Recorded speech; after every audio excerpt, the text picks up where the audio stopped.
Tara, samahan niyo naman kaming kumain. Ito na naman ang eksena na magiging kompleto kami sa bahay. Kahapon, kompleto kami sa bahay kaya nga napagdesisyonan na magsangyup. Thank you sa aming tattoo na sila ang nag-prepare nitong magiging sangyup day natin for the day kasi nga birthday ni Tita Sin. Nakalimutan namin bumili ng butter. So, nilagyan na lang namin ng konting mantika para dito sa ating gagawing sangyup.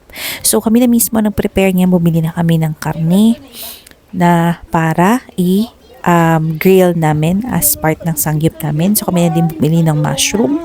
Kami na din nagtimpla ng lahat na. So, ang ginawa namin para hindi masyadong mataba or mamantika magiging sangyup namin, yung part ng kasim, yun yung binili namin, tapos yun yung pinaslice namin doon sa counter, sa crew, ano ba tawag nila doon? Basta, doon sa counter, pinaslice na namin siya ng manikpis na para siyang sangyup yung slice niya. And yan na yung ginawa namin, niroll yun namin, lagyan namin ng mushroom, lagyan din namin ng condiments, pampalasa, yung isang parte, yung kabila. At yung isa naman plain para may pagpipilian.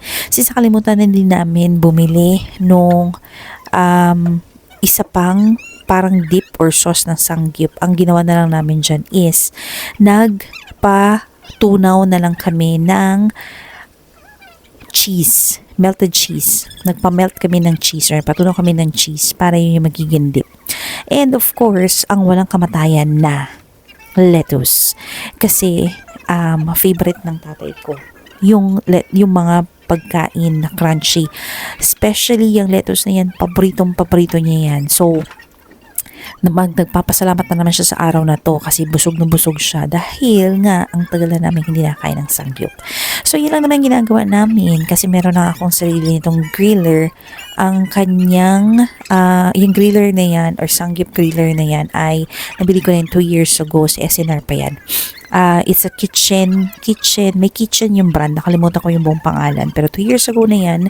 So yung ginagamit namin pag type namin magsanggip sa bahay kasi hindi naman namin pwedeng ilabas lagi yung parents namin dahil alam nyo na, merong katandaan na din sila mama at papa, and of course si mama hindi rin namin pwedeng basta-basta yung ilabas kasi nga operada si mama 5 years ago or 7 years ago na operahan yan sa kanyang vaginal prolapse, so hindi na kayang maglakad ng sobrang layo ng aming mother at mahihirapan na siya, magrereklamo na siya na sobrang masakit yung buong katawan niya pag nilalakad, maybe because sa katandaan niya and sa kaseksihan ng mother ko kaya hindi niya na kaya maglakad ng sobrang tagal dahil magrereklamo talaga siya na nahihirapan or masakit yung buong katawan.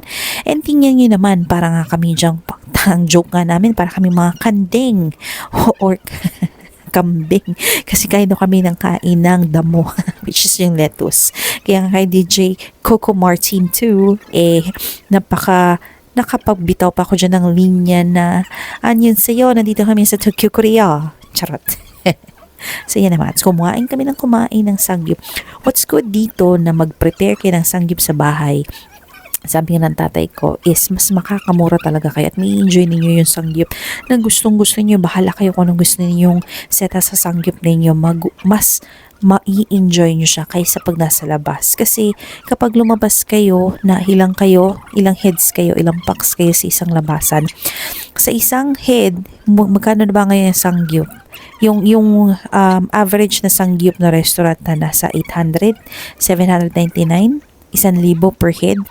Pero kung sa bahay na kayo magsiset up at meron naman kayong griller, hindi na kayo aabutin pa ng libo-libo lang para kumain. Libo-libo para kumain lang nitong sangyup. Sa halagang 1,000 or less, depende sa kung anong meat ang gusto ninyong i-ready, makakapag-sangyup na kayo sa bahay. Yung lettuce na nabili namin, 100 ang kilo. Binili na namin yan, hindi parang umabot na 1 kilo yung lettuce namin. So nabili na namin yan nung paglabas namin sa simbahan ng mga nasa 50 pesos. So sobrang dami na din. Tapos yung kasim, nasa 300 pesos lang yan. Pinaslice na namin ng manipis. And kami na bahala ang nagtimpla. So ang dami na naming karne na set up para dyan sa aming magiging sangyup day. Bumili na din kami ng quick melt na cheese para maging dip namin. Ayan, tingnan nyo naman yung itsura ko dyan.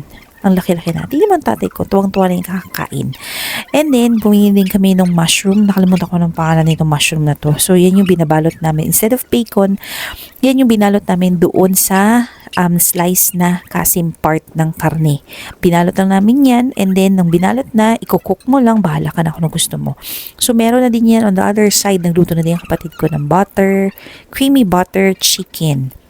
And yung kanyang chicken fillet. Pero hindi nga napansin yung dalawang yun. Napansin na yan nung kumain na kami ng hapunan.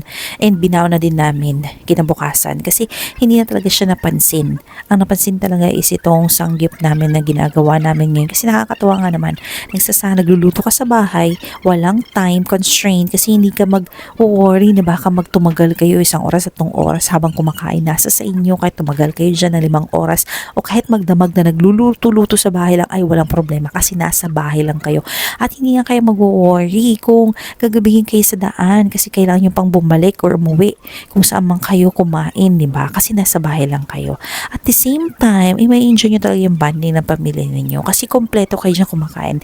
Tingnan nyo naman, kami, busy kami dyan. Wala lang dyan sa picture si mama kasi habang kumakain kami dyan, busy ang nanay ko. Kumakain naman na nandun sa tindahan. Aba, syempre, hindi na talaga may iiwanan. Yung tindahan, kailangan laging nakabukas. Ay, ayun na nga. So, kumain kami dyan, kain lang ng kain, and then, madaming mahaba-habang kwento. At ito na nga, ang tatay ko tuwang-tuwa. Kasi nga, first time, hindi naman first time, but how many times silang kumain ulit nitong sangyup na sinet up namin. Kung makikita nyo dyan, tuwang-tuwa siya dyan sa lettuce kasi ang sarap daw sa pakiramdam pag kumakain siya nitong lettuce na to. Pag kinakagat niya, lalo na't naririnig mo yung lutong, yung crunchiness nitong lettuce na to, ng vegetable na to, tuwang-tuwa talaga siya. Sabi niya, after namin kumain, para daw nalinis yung dila niya kasi sa kakakain niya nitong lettuce. Ay, nakakataba naman ng puso na makarinig ng ganun. So, hindi naman namin naubos talaga yung buong sinet up namin dito na karin. Kasi busog na kami. Actually, ang dami niyan. 3 kilong kasim yung binili namin na pinaslice namin. So, imagine niyo ilan lang kami sa bahay. 2, 4, 6, 7. Hindi namin talaga siya kayang ubusin. Pero, since patatakaw kami, madami-dami din kahit papano yung nakakain namin. Although, hindi nga lang namin nakain yung ibang pagkain kasi nga, busy kami dito sa sangyup. So, yung ibang niluto ng kapatid ko na ulam or yung putahe niya, itinabi na lang namin. Of course, hindi mawawala on the side ang soft drinks. Pero since hindi kami masyado mahilig sa ibang soft drinks at namimili lang kami ng soft drinks, yung Mountain Dew, ang ating kinuha. So, ayan na nga, nangungulit na ako dyan dahil ginagaya ko na yung linya ni DJ Kokoy Martin. Ito na yung,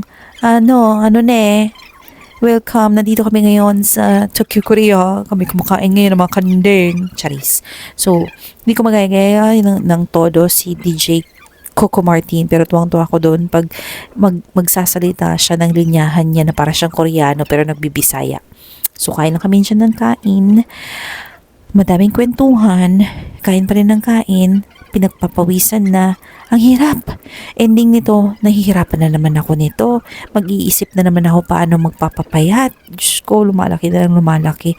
Pero anyway, basta masayang pamilya, sabay-sabay kumakain, ayoko naman na mag-worry para sa timbang ko. Bukas na lang ako magda-diet pag may time. Cherise. So, yun lang. Sana makapagkaroon din kayo ng bonding ninyo with your family kasi kaya sa konting halaga, pwede na kayo makapag-set up na sarili niyong sangyup sa bahay ninyo para kompleto yung pamilya.